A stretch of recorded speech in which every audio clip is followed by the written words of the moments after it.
दुरूद शरीफ पढ़ना।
Process costing में मैंने जो तीसरा हिस्सा बांटा था,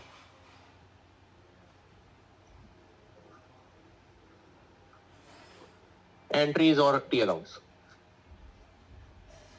आपसे एंट्रीज टेस्ट हो सकती हैं या वर्क इन प्रोसेस का टी अकाउंट टेस्ट हो सकता है, तो आप वो चीज करते हैं।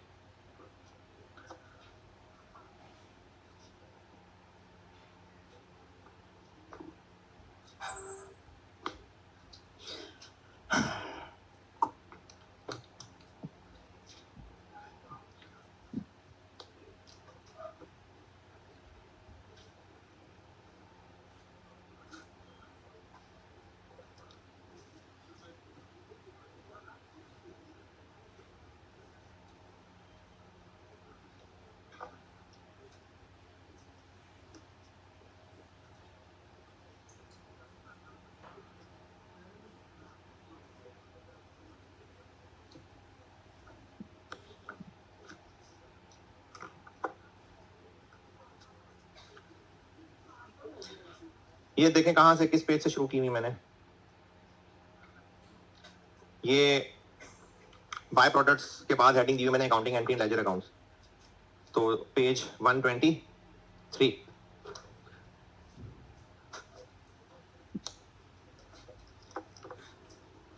अच्छा, ये ना मैं सामने स्क्रीन पे खोलता हूँ, काफी सारी एंट्रीज की हुई हैं और टी अकाउंट्स भी बनाए हुए हैं। तो चूंकि एंट्री समझा रहा हूँ तो उस वक्त नजर एंट्री पे रहनी चाहिए, इसलिए वो टी अकाउंट जो मैंने बनाया हुआ है वो सामने बाद में खोलूंगा, या मैं रफ रफ सा बना के दिखा दूंगा ताकि बात रिलेट कर सकूं। तो पहले एंट्रीज सामने खोल के दिखाता हूं।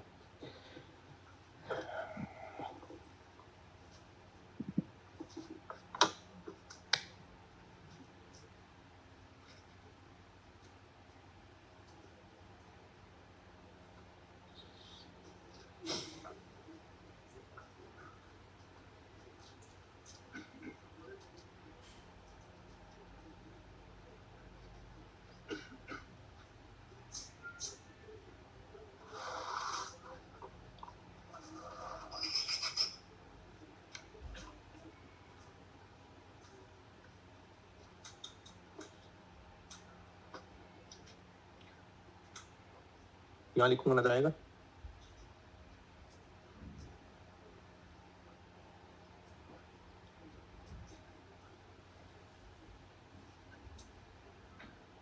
हाँ जी, रीडेबल है।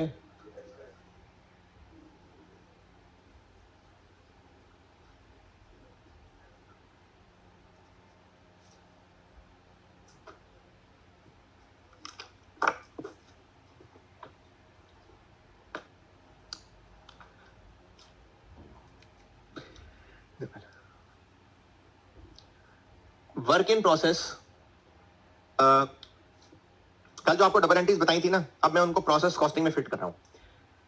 चूंकि प्रोसेस अलग अलग है तो हर प्रोसेस का वर्क इन प्रोसेस का अकाउंट भी अलग अलग होगा।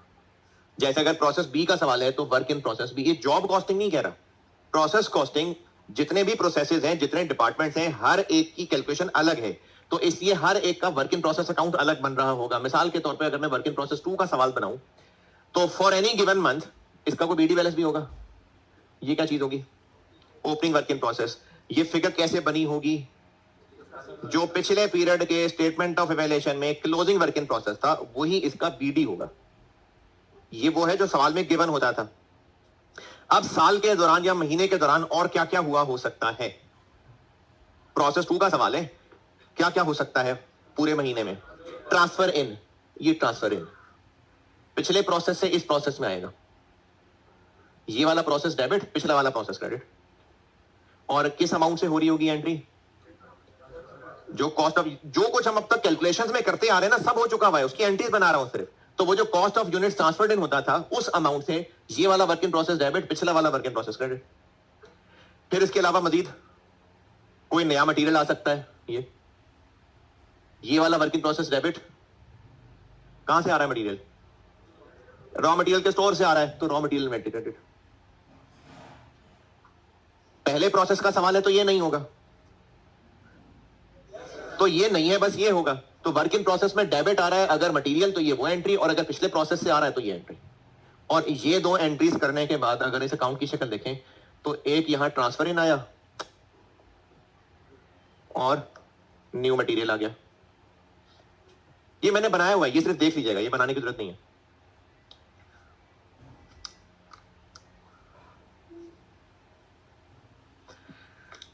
लेकिन इस चैप्टर के, इस टॉपिक के जो टी अकाउंट है ना, और जितनी अब तक अकाउंटिंग आती है, उनमें एक फर्क ये है कि ये डेबिट क्रेडिट साइड तो है, लेकिन इसमें डेबिट पे भी और क्रेडिट पे भी दो दो कॉलम है। रुपीस का भी है और क्वांटिटी का भी है। लीटर, केजी, कुछ भी, क्वांटिटी का भी है और रुपीस का भी है। तो यहां पर ओपनिंग के अंदर ओपनिंग के यूनिट्स हैं और ओपनिंग की कॉस्ट है। जो मटेरियल मजीद प्रोसेस में आया ये उसके यूनिट्स हैं और ये उसकी कॉस्ट है, टोटल कॉस्ट। टोटल ना, देखिए ये नई चीज है, ये तो जैसे टी अकाउंट होता है भाई, है टी अकाउंट की डेबिट साइड पे रुपीस वाला कॉलम है, ये एक्स्ट्रा कॉलम बनाया है। ये तो रेगुलर टी अकाउंट वाला कॉलम है जिसमें टोटल अमाउंट आ रही होंगी और जो यूनिट्स ट्रांसफर्ड इन है ये उनकी क्वांटिटी है, ये उनकी कॉस्ट है। अगर प्रोसेस 2 केस 1 है तो ये लाइन नहीं होगी, ट्रांसफर इन तो होगा। केस 2 है, ये भी होगा, ये भी होगा। केस 3 है, ये नहीं होगा। तो जैसा भी रिस्पेक्टिव सवाल है, ये अब तक जितना पढ़ लिया उन सबका कंप्रिहेंसिव में आपको अकाउंटिंग एंट्रीज और अकाउंट बता रहा हूं। पहली दो एंट्रीज ओके। अब चाहे प्रोसेस 1 का सवाल है चाहे प्रोसेस 2 का सवाल है, इसमें लेबर भी आएगी और अप्लाइड एफओएच भी आएगा। यूनिट्स नहीं, बस इनकी अमाउंट। लेबर कहां से आएगी? शॉपर से निकल के। एंट्री क्या बनेगी? Work in process debit, wages control credit. Applied FOH आएगी, work in process debit, FOH control credit. ये ले तीसरी चौथी।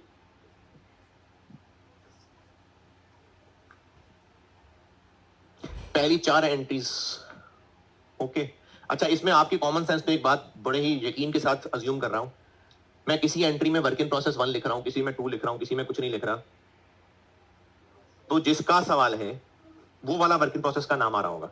यहां पे 1 2 सिर्फ इसलिए लिखा था क्योंकि ट्रांसफर इन बताना था, बाकी मैं सिर्फ बस वर्क इन प्रोसेस लिख रहा हूं। जिस भी डिपार्टमेंट का सवाल है वो वाला नाम आ जाएगा। पहली 4।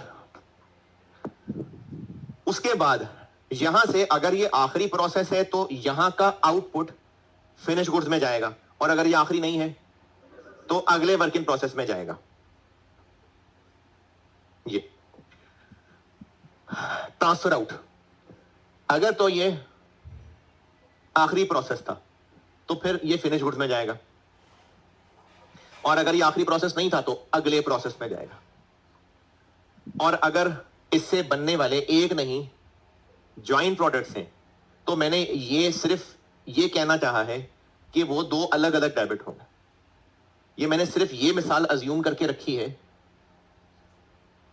बस सिर्फ इन 3 एंट्रीज में ये बताना चाह रहा हूं कि अगर इसके बाद अगला प्रोसेस है तो अगला प्रोसेस डेबिट, फिनिश गुड्स है तो फिनिश गुड्स डेबिट, और अगर मल्टीपल प्रोडक्ट्स हैं तो उन दोनों का अलग अलग डेबिट।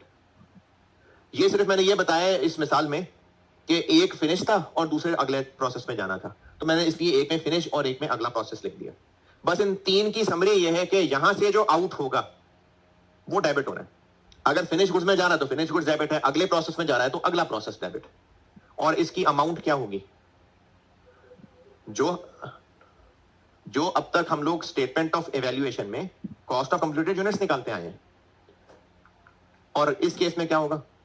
वो जो एलोकेट होती है, तो ये ट्रांसफर आउट की एंट्री है, जो कि इस अकाउंट में किस साइड पे?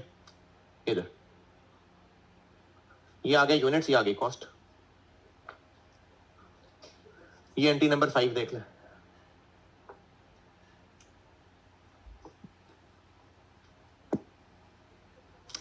फिर इसके अलावा लॉसेस भी होंगे।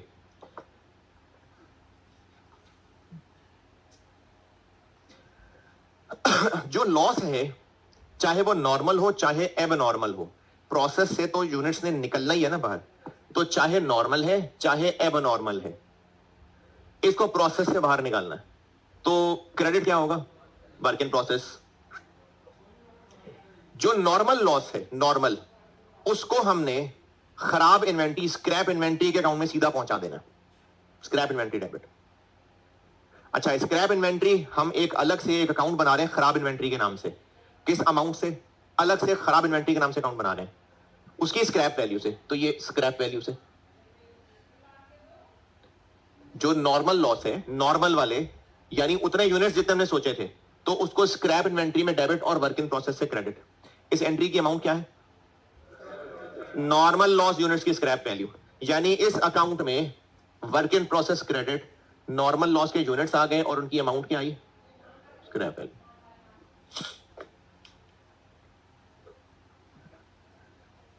नॉर्मल लॉस के यूनिट्स तो उसके हैं, तो क्रेडिट साइड पे उसके यूनिट्स आए, लेकिन जो अमाउंट आई है वो नॉर्मल लॉस की स्क्रैप वैल्यू, क्योंकि उसकी कोई कॉस्ट थोड़ी होती है। तो ये स्क्रैप वैल्यू से। अब बोले स्क्रैप वैल्यू कहां नहीं है, तो जीरो आ जाएगा, डैश। एंट्री नहीं होगी क्योंकि जीरो है। लेकिन इस टी अकाउंट में यूनिट्स लिखेंगे। और अगर ये बात अभी हजम हो गई तो, नहीं तो मैं सवाल सॉल्व करूंगा कल वाला, तो फिर तो बता ही दूंगा। अगर स्क्रैप वैल्यू की बजाय लास्ट दिखाने का खर्चा है, तो नॉर्मल लॉस यहां लिखूंगा यूनिट्स, अमाउंट डैश। यहां लिखूंगा नॉर्मल लॉस, यूनिट्स कुछ नहीं, अमाउंट लिखूंगा। वो मैं आपको अभी सवाल, वो जो कल वाला सवाल था ना 23, वो सॉल्व करता हूं तो बोलता हूं ये बात दोबारा। तो नॉर्मल लॉस के यूनिट्स यहां लिखने ही लिखने हैं। स्क्रैप वैल्यू है तो ये अमाउंट है, नहीं है तो यहां नहीं है, यूनिट्स यहीं आने हैं। यानी ये टी अकाउंट है, लेकिन वो रुपीस के हिसाब से भी डेबिट क्रेडिट है और क्वांटिटी के हिसाब से भी आनिया जानिया है। Entry number 7। जो एबनॉर्मल लॉस हैं वो भी हैं तो खराब वाले ही, लेकिन उनको डायरेक्टली उस खराब इन्वेंट्री में अभी नहीं पहुंचा रहे। अभी हम सिर्फ क्या कर रहे हैं कि है तो ये भी खराब, इसलिए वर्क इन प्रोसेस से इनको भी आउट ही करना है, तो वर्क इन प्रोसेस क्रेडिट। लेकिन फिलहाल एबनॉर्मल लॉस नाम का एक अकाउंट बना लेंगे हम। ये नजर आएगा नूर? हम एबनॉर्मल लॉस के नाम से एक अकाउंट बनाएंगे, इसमें भी रुपीस और क्वांटिटी है।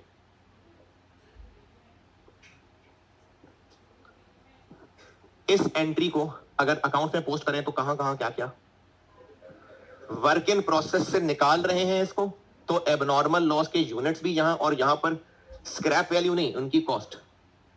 और इसका डेबिट कहां जा रहा है? ये एबनॉर्मल लॉस नामी अकाउंट में जा रहा है, यूनिट्स और उनकी कॉस्ट।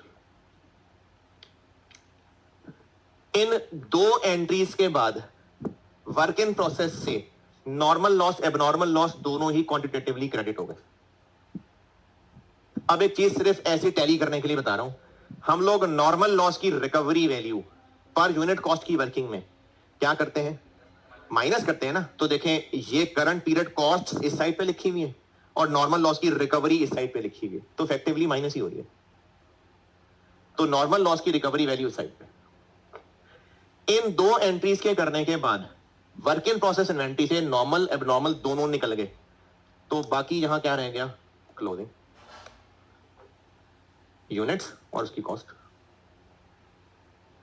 अगर इसमें सिर्फ क्वांटिटी वाला कॉलम देखें तो ये वही चीज है जो हम लोग क्वांटिटी स्केड्यूल बनाया करते थे, opening work in process plus transfer plus new material minus normal loss minus abnormal loss minus closing work in process is equal to output.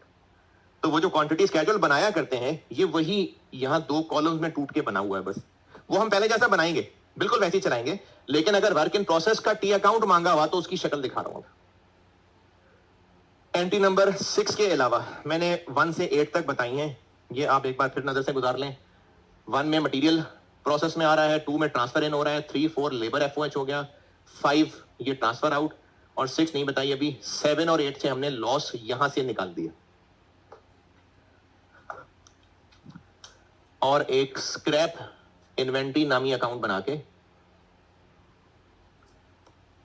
Quantity का कॉलम रुपीस का कॉलम, क्वांटिटी का column rupees का column. इस account में क्या डाला है अभी फिलहाल, नॉर्मल लॉस के यूनिट्स और उनकी स्क्रैप वैल्यू डाली है फिलहाल।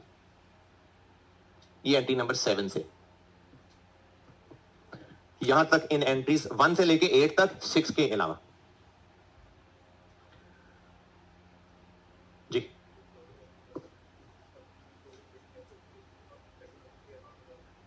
अभी आते हैं।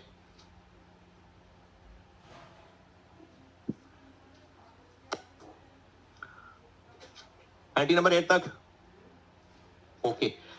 अगर हमने यूनिट्स सोचे थे नॉर्मल लॉस के 800 जाया होंगे, जबकि एक्चुअली जाया हुए 950, तो 150 एबनॉर्मल लॉस हो गया।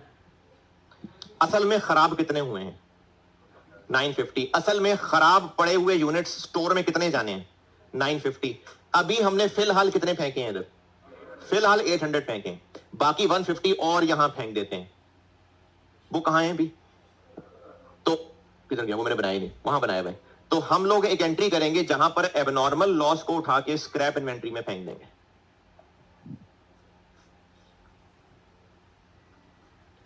लेकिन इस एंट्री की अमाउंट क्या होगी, उन 150 यूनिट्स की स्क्रैप वैल्यू, उन 150 यूनिट्स की स्क्रैप वैल्यू। अच्छा, इस एंट्री को पोस्ट करें अगर, तो एबनॉर्मल लॉस के अकाउंट से क्रेडिट स्क्रैप में चला गया, वही 150 यूनिट्स आए थे वही 150 चले गए, लेकिन इधर अमाउंट क्या, स्क्रैप। और स्क्रैप इन्वेंट्री अकाउंट में 800 यूनिट्स आ गए थे, 150 और आ गए, किस अमाउंट पे, स्क्रैप पे।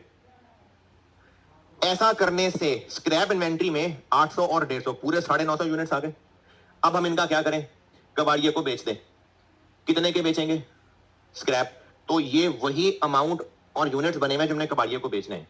जब बेचेंगे तो क्या एंट्री करें, कैश डेबिट, और ये स्क्रैप इन्वेंट्री क्रेडिट। ये 950 यूनिट्स गए, ये number 14।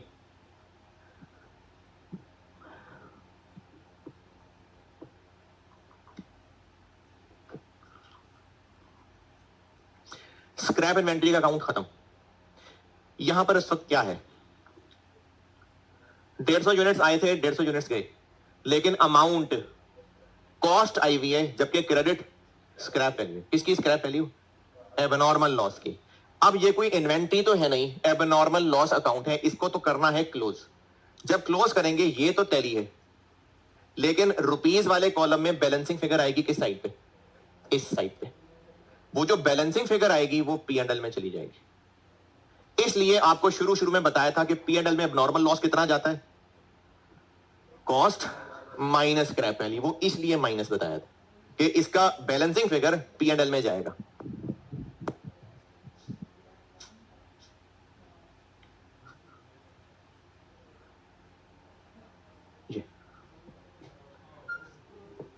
Abnormal loss work in process से निकाला, एबनॉर्मल लॉस अकाउंट में डाला, किस अमाउंट से, कॉस्ट। फिर एबनॉर्मल लॉस की क्वांटिटी को स्क्रैप इन्वेंट्री में फेंका उनकी स्क्रैप वैल्यू से, और अब जो एबनॉर्मल लॉस अकाउंट में बैलेंसिंग फिगर आई जो कि ये है, उसको P&L में फेंक दिया। और एग्जाम में करते हुए आप इन दोनों को कंपाउंड करिएगा, टाइम बचेगा। अलग करना है तो अलग कर दें, वरना इसको कंपाउंड कर दें तो बहुत है। ये मैंने 9 और 10 को ये कंपाउंड बना के दिखा दिया। यानी एबनॉर्मल लॉस कॉस्ट से क्रेडिट, उसकी scrap value scrap inventory debit और डिफरेंस P&L डेबिट। ये मैंने 9-10 कंपाउंड कर दिया।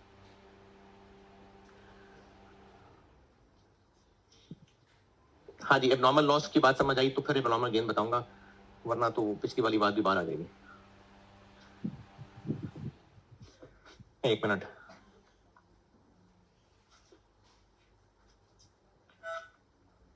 ये देखें,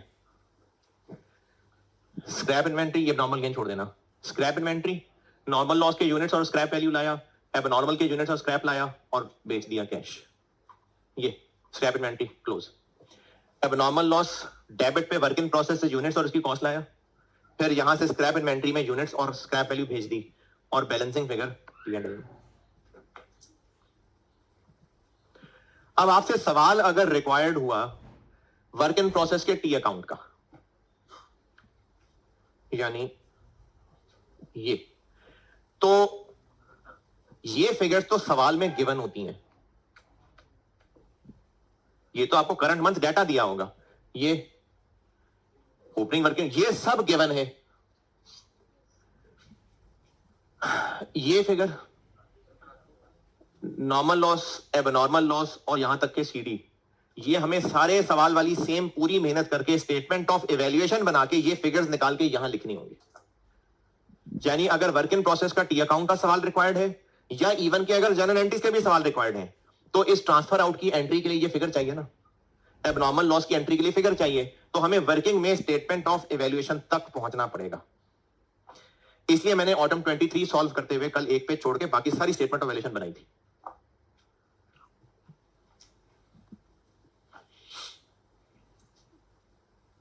तो रिक्वायर्ड है टी अकाउंट, ये सब गिवन होगा आपको, लेकिन इन फिगर्स की कैलकुलेशन के लिए हमें स्टेटमेंट ऑफ इवैल्यूएशन वर्किंग में बनानी पड़ेगी। एबनॉर्मल गेन और बाय प्रोडक्ट के अलावा ये सारा टी अकाउंट बना हुआ है वर्क इन प्रोसेस का, और ये दोनों मैंने पहले ही दिखा दिए। एबनॉर्मल गेन और स्क्रैप वो बाय प्रोडक्ट के अलावा ये बाकी सब ये।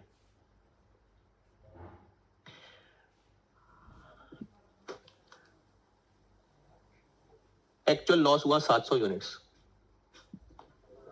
तो 100 आ गया एबनॉर्मल गेन। असल में 700 जाया हुए हैं, हमने नॉर्मल 800 कह के इधर से 800 निकाल दिए। हमने 800 निकाल दिया, असल में सिर्फ 700 जाया हुए हैं, तो ये तो दोनों साइडें आउट हो जाएंगी क्योंकि बाकी तो बन गए।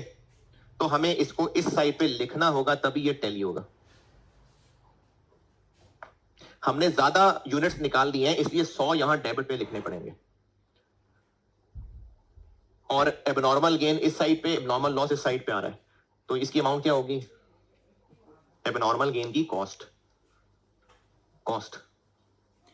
और ये कॉस्ट यहां इसलिए डाली जाती है, मैंने आपको पहले भी बताया था, ये एक एडजस्टमेंट है, क्योंकि जो बन गए हैं वो तो ये हैं। इतना खर्चा आया था, ज्यादा अमाउंट यहां लिख दी तो टैली ही नहीं होगा, तो इसलिए एबनॉर्मल गेन यूनिट्स की कॉस्ट यहां डालेंगे तो इससे टैली होगा। एबनॉर्मल गेन सिर्फ एक एडजस्टमेंट है, वरना उनका असल में बन जाना इसके अंदर शामिल है। एबनॉर्मल गेन किधर गए? बन गए ना, तो वो इधर, वो जो 100 यूनिट्स एबनॉर्मल गेन है वो 100 इसके अंदर हैं, उनकी कॉस्ट इधर है, लेकिन ये कॉस्ट चूंकि इससे ज्यादा बन रही है इसलिए यहां बैलेंसिंग एडजस्टमेंट डालेंगे तो ये अकाउंट टैली रहेगा। तो एबनॉर्मल गेन का रिकॉर्ड करना क्या एंट्री बन जाएगी? हाँ जी, वर्क इन प्रोसेस डेबिट और एबनॉर्मल गेन नामी account credit. Work in process debit, abnormal gain credit. अब यहां स्क्रैप इन्वेंट्री में क्या हुआ पड़ा है, यहां कितना आ गया है? 800, जबकि कबाड़िया को असल में कितने बेचे? 700। तो असल में तो 700 है ही नहीं, हमने तो नहीं 800, असल में तो 800 है ही नहीं, तो वो जो यहां हमने खराब इन्वेंट्री में 800 फेंक दिया, असल में तो 700 है, तो 100 यहां से हमें क्रेडिट करने पड़ेंगे। ये वो है स्क्रैप वैल्यू, क्योंकि स्क्रैप इन्वेंट्री के टी अकाउंट में रुपीज आ ही स्क्रैप वैल्यू रहे हैं। 800 यूनिट्स की स्क्रैप वैल्यू इधर है, जबकि असल में कबाड़िए को 700 यूनिट्स की स्क्रैप वैल्यू पे बेचना है, तो 100 को रिवर्स करना पड़ेगा। ये वो एंट्री नंबर 12। और इन दोनों एंट्रीज की अमाउंट एक ही है, वो कॉस्ट है, ये स्क्रैप है, तो डिफरेंस आएगा, वो डिफरेंस P&L में जाएगा। और ये जो 12 और 13 है, एग्जाम में हम इसको कंपाउंड ही चला लेंगे।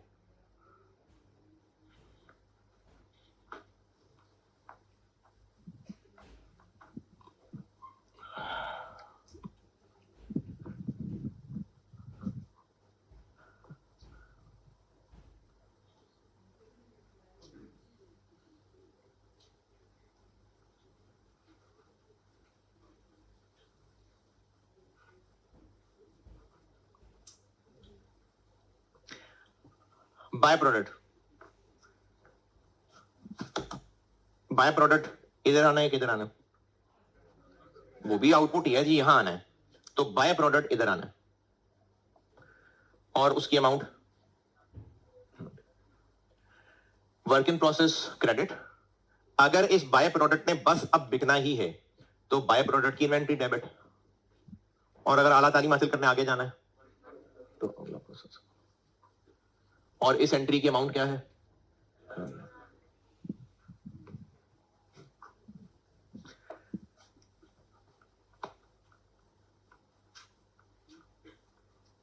और लास्ट, ये जो कॉस्ट ऑफ रीवर्क है ना, इसका मतलब ये होता है कि प्रोसेस में कुर्सियां बना रहे थे, कुर्सियां बनाते बनाते स्ट्रक्चर कुछ टूट गया, टूट ही जाता होता है, दोबारा रिपेयर कर लेते हैं, फिर सही चल पड़ता है, तो इसको कहते हैं नॉर्मल रीवर्क। और अगर कोई लड़ाई झगड़े में कुर्सियां टूट गई तो उसको कहेंगे एबनॉर्मल रीवर्क। रीवर्क प्रोसेस के दौरान कुछ यूनिट्स खराब हुए, उनको फिर से ठीक करना पड़ा, रीवर्क। अगर तो वो नॉर्मल रीवर्क है तो उन खर्चों का डेबिट वर्क इन प्रोसेस, और अगर एबनॉर्मल है तो P&L। और ये सारे क्रेडिट, ये सब कंबाइन के इतने का मटेरियल और लगा, इतने का लेबर और लगा, इतने का एफओएच और लगा, ये होता है रीवर्क। ये आपको मैंने सारी की सारी कैलकुलेशंस इतने 15 दिन लगा के सब सिखा दी हुई हैं। ये सारी कैलकुलेशंस हो चुकी हैं, एंट्रीज भी मैं पिछले क्लास में बता चुका। अब आप एक मेहरबानी सिर्फ इतनी कर लें कि ये एंट्रीज को एक दफा सब दोबारा देख लें, और ये जो मैंने टी अकाउंट में पुट किए हुए हैं ये भी देख लें, और किसी एंट्री में कोई एतराज है तो पूछ लें। एंट्री नंबर 12,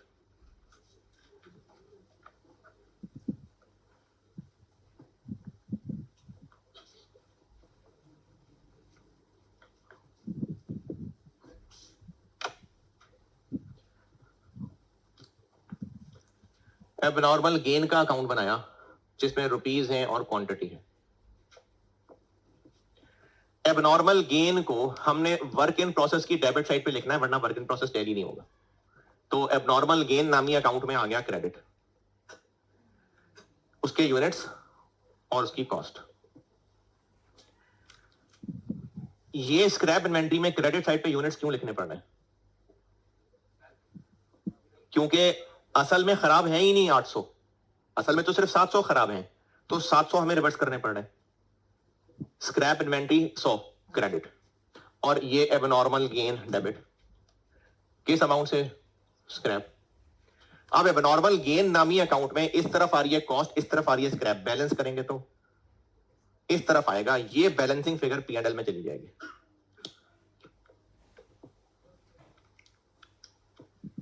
ये एंट्री 1 से लेके 15 तक सारी देख लें, और टी अकाउंट भी अच्छी तरह देख लें, फिर जितने जितने पेजेस पीछे छोड़े हुए हैं वो सब भरते जाता हूं।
जब ड्राइंग प्रोडक्ट को फिनिश गुड्स में ले गए तो फिर बिल्कुल नहीं करते ऐसे, वो सिर्फ क्लोजिंग स्टॉक के साथ करते हैं। हर रोज थोड़ी लोअर ऑफ कॉस्ट और एनआरवी खेलते रहते हैं, ये तो सिर्फ क्लोजिंग स्टॉक में करने वाले काम है, और वो भी एनआरवी ही हायर होती है। वो तो कभी कभार कुछ चीजें खराब हो गई तो हो गई, हर रोज थोड़ी एनआरवी और कॉस्ट देख रहे होते हैं।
चले, किसी को किसी एंट्री में कोई मसला नहीं है,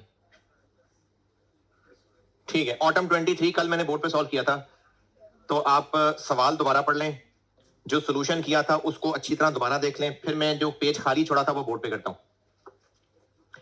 ऑटम 23 मैंने कल क्लास में किया था, परसों। ऑटम 20 प्रोसेस कॉस्टिंग, अरे प्रोसेस कॉस्टिंग करा रहा हूं मैं। प्रोसेस कॉस्टिंग में ऑटम 23 बुक में दूसरा सवाल था, हरकुलिस केमिकल्स। ये मैंने क्लास में सॉल्व कर दिया था और एक पेज छोड़ के फिर उसके आगे चलाया था। सवाल दोबारा पढ़ लीजिए, कैलकुलेशन सारी दोबारा देख लें, मैंने वो जो पेज छोड़ा था वो भरता हूं।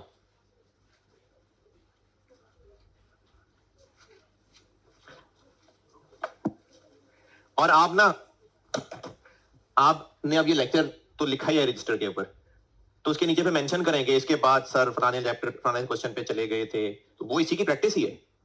वरना तो आप देखेंगे हेडिंग डाल के आगे क्या किया है, तो वो जो आगे किया है वो पीछे है, वो पिछले पेजेस पे है। तो साथ यहां लिख ले, मेंशन कर लें कि इसके बाद ऑटम 23 का छोड़ा हुआ पेज किया है, पता चले ना क्या क्या प्रैक्टिस की है।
अच्छा, क्लोजिंग का क्या पूछ रहे थे इस वक्त?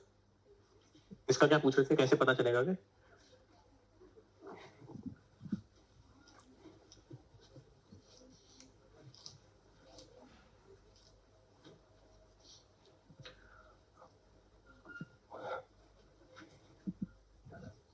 हाँ जी, हाँ हाँ, कितने क्लोजिंग बचे हुए थे, जो क्लोजिंग वर्किंग प्रोसेस होता है वही है।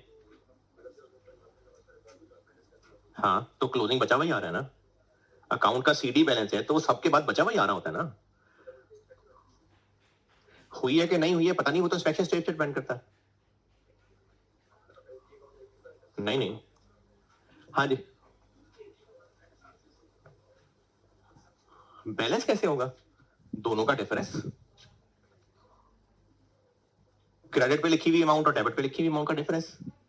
बैलेंसिंग फिगर ऐसे ही निकालते हैं ना। आप ये पूछ रहे हैं?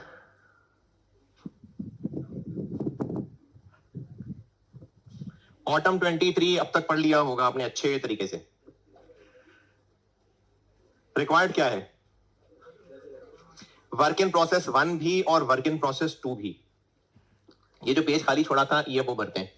Autumn 23 work in process 1, litres KG units क्या लिखा हुआ? लीटर्स। आप लीटर्स कहते हैं या सिंपली क्वांटिटी कहते हैं? और यहां रुपीज मुझे लगता है बहुत बड़े बड़े थे शायद, कुछ 6 6 7 7 8 8 डिजिट थे, है ना? तो थाउजेंड कर लेते हैं। चलें जी, वर्क इन प्रोसेस 1 बना रहे हैं। पहले क्या क्या सबसे पहले इसमें बीडी बैलेंस होता है, जो कि आपको सवाल में कहा था कि नहीं है, तो बीडी लिखना है तो लिख दें डैश। फिर साल के महीने के दौरान वर्क इन प्रोसेस में और क्या क्या हुआ? पहला ही प्रोसेस है तो ट्रांसफर इन तो नहीं है, इनपुट है यानी मटेरियल। कितना? ये 20,000 उसकी आ गई क्वांटिटी। और वर्किंग्स में अमाउंट सारी निकाली हुई है हमने। करंट पीरियड कॉस्ट में इसकी अमाउंट देख लें, 48 मिलियन या 4.8 मिलियन। और डेबिट पे क्या आएगा? लेबर और एफओएच। आप लेबर और एफओएच अलग अलग भी लिख सकते हैं, कन्वर्जन भी लिख सकते हैं, दोनों बातें सही हैं। लेबर में यूनिट्स तो नहीं है, तो नहीं, वो तो दोनों मिला के थे 117। अलग बता दें, लिख लिया तो 4200 और 7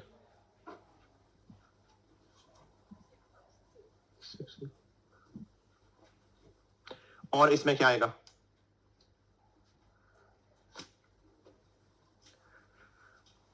देखिए चीजें वही 5 6 हैं, तो आप फॉर्मेट छाप लें दिमाग में। एबनॉर्मल गेन था तो यहां नॉर्मल गेन नहीं है। इधर क्या आएगा? Transfer out. और इस ट्रांसफर आउट में चूंकि बाय प्रोडक्ट भी था, ज्वाइंट प्रोडक्ट भी थे, तो वो ट्रांसफर आउट अलग अलग आ जाएंगे। एक क्या था? एल। और एल के यूनिट्स 8700, और ये हम लोग कॉस्ट ऑफ कंप्लीटेड यूनिट्स को जो तोड़ा था, ये वो फिगर है 6699। और दूसरा था एम 7250, नहीं M76 नहीं था, M72 था, और कॉस्ट को तोड़ा था 7919। और बाय प्रोडक्ट 1450 और इसकी अमाउंट 1392। ये सब वर्किंग्स में कैलकुलेटेड है हमारे पास। और नॉर्मल लॉस कितना? 2000, और इसकी स्क्रैप वैल्यू नहीं थी। एबनॉर्मल लॉस 600 और इसकी कॉस्ट स्टेटमेंट ऑफ एवेल्यूएशन 550। और क्लोजिंग वर्क इन प्रोसेस नहीं था। ये वर्क इन प्रोसेस 1 हो गया। तो जो हम लोग अब तक वर्किंग सारी कैलकुलेशंस कर रहे थे, ये सारी वही मेहनत करने के बाद बस यहां वैल्यूज पोस्ट होनी है।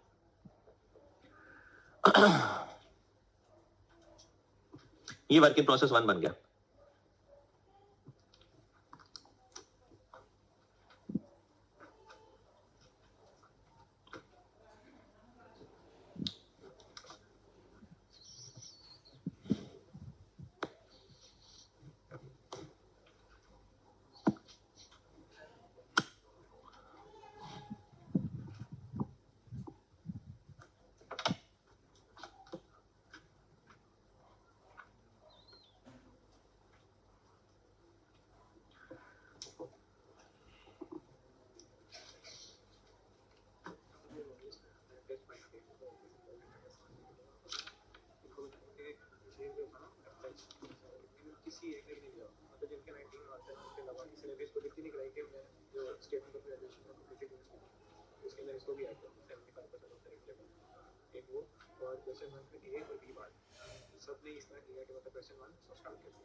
अच्छा, ये ना इस बात का ख्याल रखा करें, ये टेस्ट में कुछ ज्यादा लिफ्ट ही नहीं कराई किसी ने।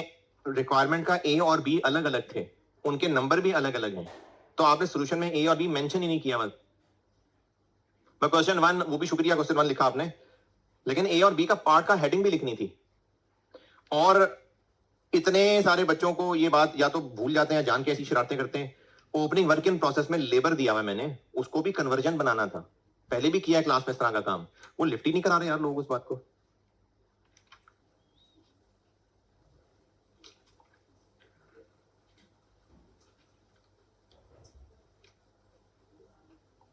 वैसे तो पूरे पूरे नंबरों वाले भी हैं काफी सारे। सीरत फातिमा,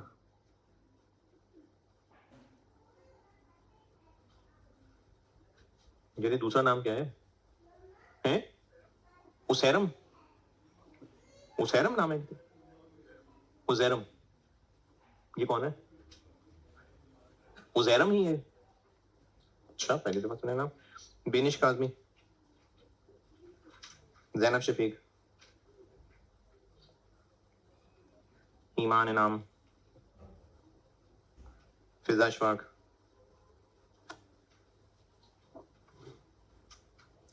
सुलेमान बेग, अरीशा ताहिर, मरियम आमिर,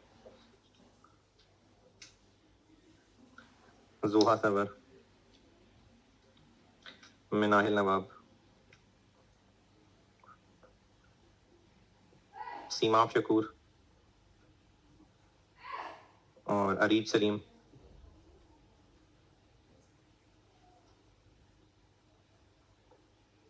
ये मेरे ना, जहां तक मुझे मेमोरी में याद आ रहे, पहली दफा है कि इतने नालायक लड़के हैं।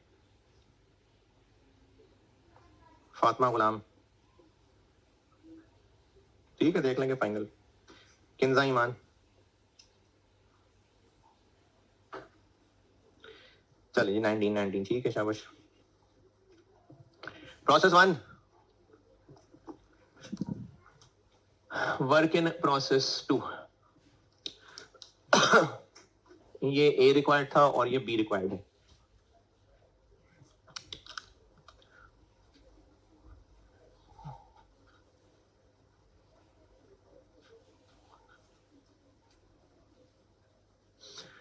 हाँ जी, ओपनिंग वर्क इन प्रोसेस तो नहीं है।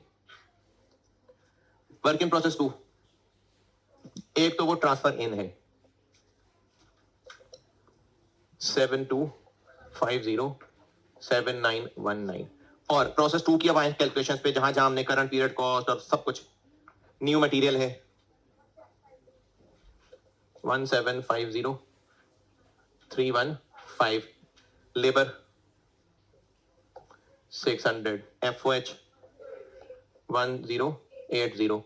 और अच्छा, आप देखिए नॉर्मल लॉस की क्वांटिटी यहां आनी है कितनी, 13, अमाउंट यहां आनी है 68। क्योंकि वो कॉस्ट में ऐड हो रहा था, तो कॉस्ट यहां आएगी उसकी, लेकिन यूनिट्स तो उसके इधर ही आने।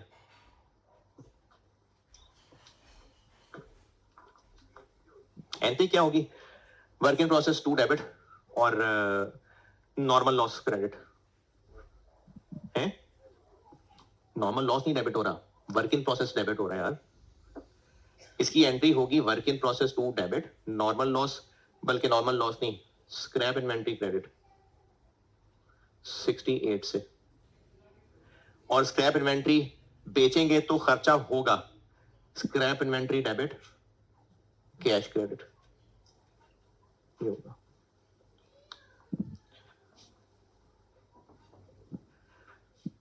और क्रेडिट साइड पे क्या आएगा? क्रेडिट साइड पे और क्या आएगा? Transfer out. अब आप उसको ट्रांसफर आउट कहें, फिनिश गुड्स कहें, जैसे भी, कितने 7650 हम स्टेटमेंट ऑफ वैल्यूएशन में निकाल चुके, 9982। एबनॉर्मल लॉस नहीं था, क्लोजिंग वर्क इन प्रोसेस नहीं था। ये दोनों टी अकाउंट।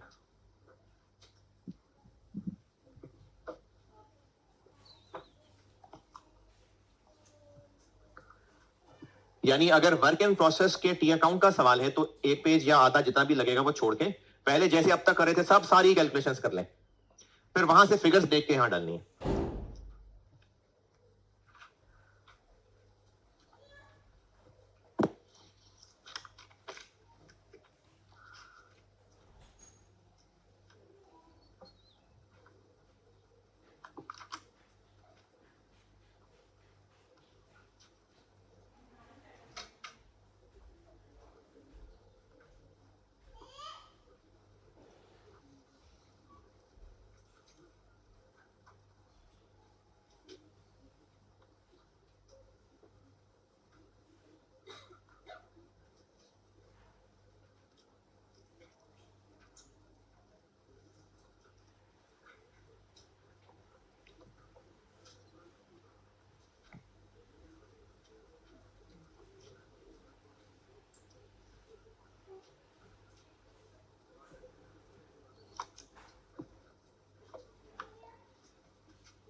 जी ऑटम 23। अच्छा एक टी अकाउंट का और करते हैं सवाल।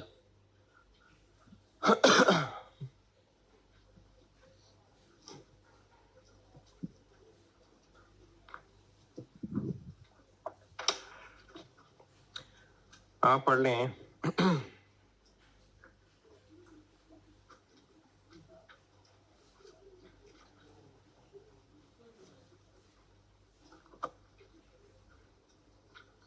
ऑटम 14 होगा एक, ऑटम 14।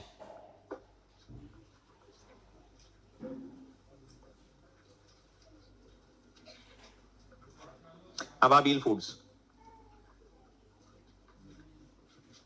अबाबील फूड्स। अच्छा होमवर्क है आपका आज का ऑटम 21, ऑटम 21 होमवर्क है।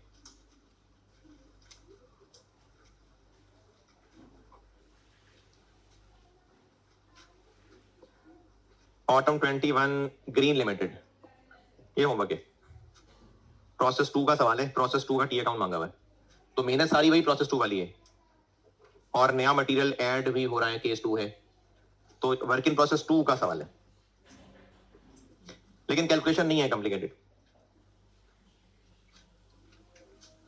ऑटम 21 होमवर्क है, अभी ऑटम 14 पढ़ लीजिए, वो करता हूं मैं बोर्ड पे। Autumn 14 Ababeel foods.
अगर वाकई पढ़ रहे थे तो पढ़ लिया होना चाहिए था।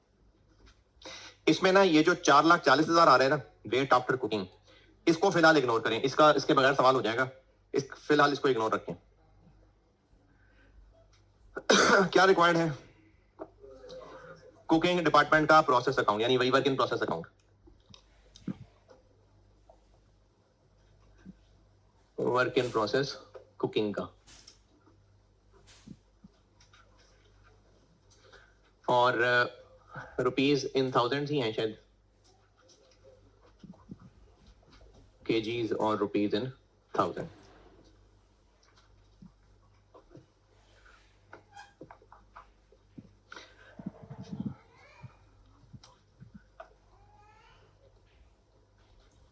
क्वांटिटी स्केड्यूल,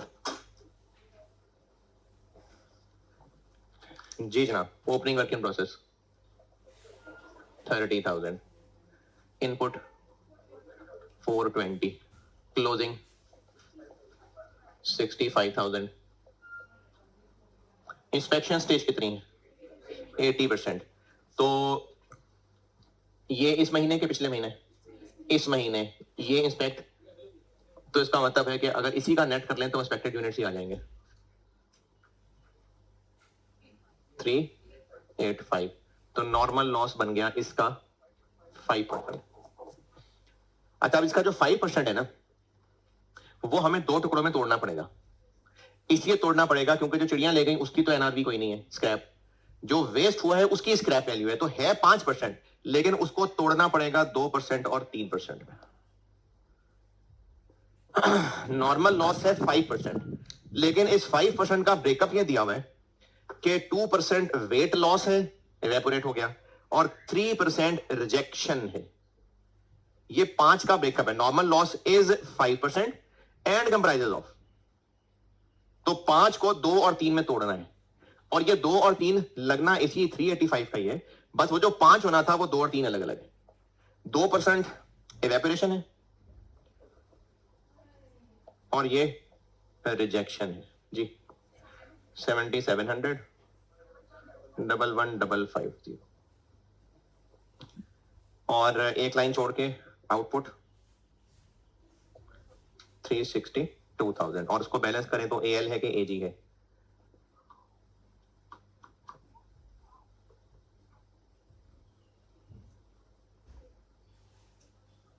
नॉर्मल लॉस है कितना?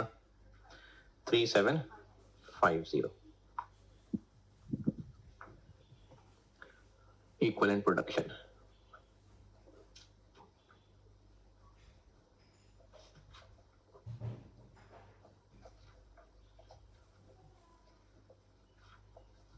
एफ को 5 हो, एफ को कंप्लीटेड यूनिट्स 362, 100%, 362। प्रोसेस कॉस्टिंग बस खत्म, बस बहुत हो गया। अभी होमवर्क 1-2 चलाऊंगा, कल अगला चैप्टर। कल शुरू में थोड़ी सी वो एंट्रीज भी करा दूंगा जो जगह छोड़ी है, लेकिन बस कल अगला शुरू करा दूंगा। Closing work in process 65, material पूरा और कन्वर्जन 65, 42250, और एबनॉर्मल लॉस 3750, मटेरियल और कन्वर्जन। ये इंस्पेक्शन स्टेज वाला 3750 और 3000।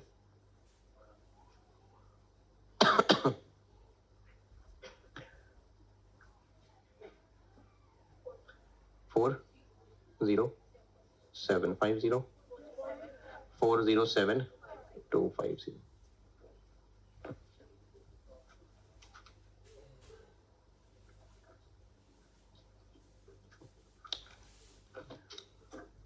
ओपनिंग वर्क इन प्रोसेस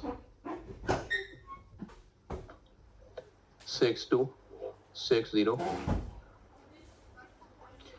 ये 1200 क्या है? ये लेबर है, ये लेबर है, इसमें एफओएस में लाना पड़ेगा।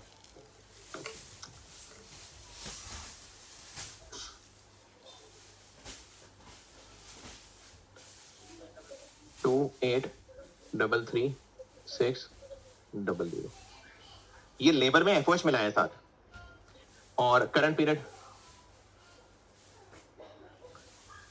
50 मिलियन और लेबर में एफओएच मिला है 44. नॉर्मल लॉस की रिकवरी, स्क्रैप वैल्यू किसकी है? इसकी. ये तो गया ना, ये तो गायब हो गया. इसकी है स्क्रैप वैल्यू. तो 11,550 इंटू 60 रुपए 693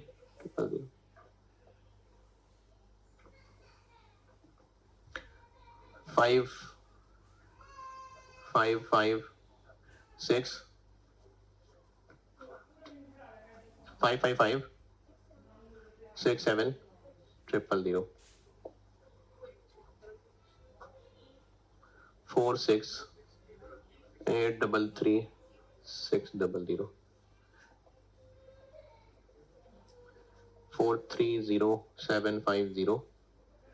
40750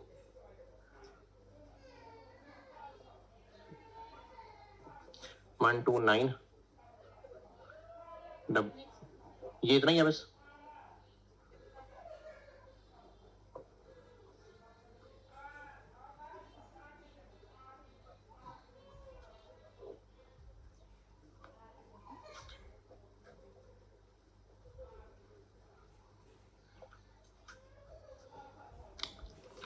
कॉस्ट ऑफ कंप्लीटेड यूनिट्स,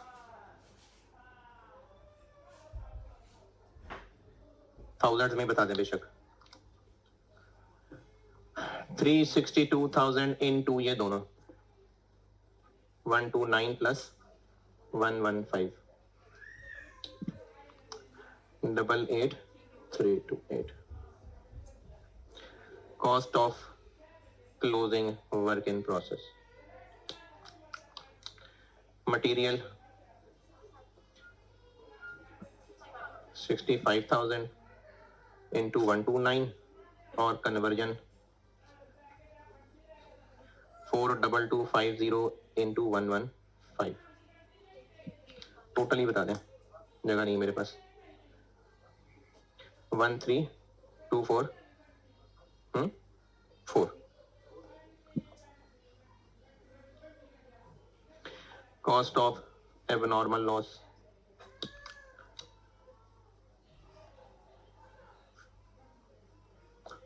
3750 और 3000. टोटल ही बता दें. 82.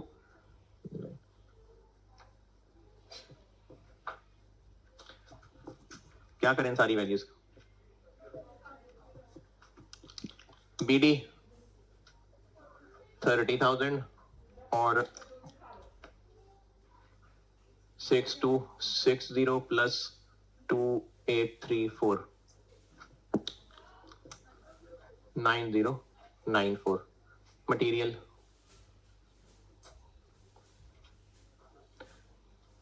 4,20,000. ये 4,20,000 ये. लेबर 20,000. FOH 24,000. Transfer out 362,000.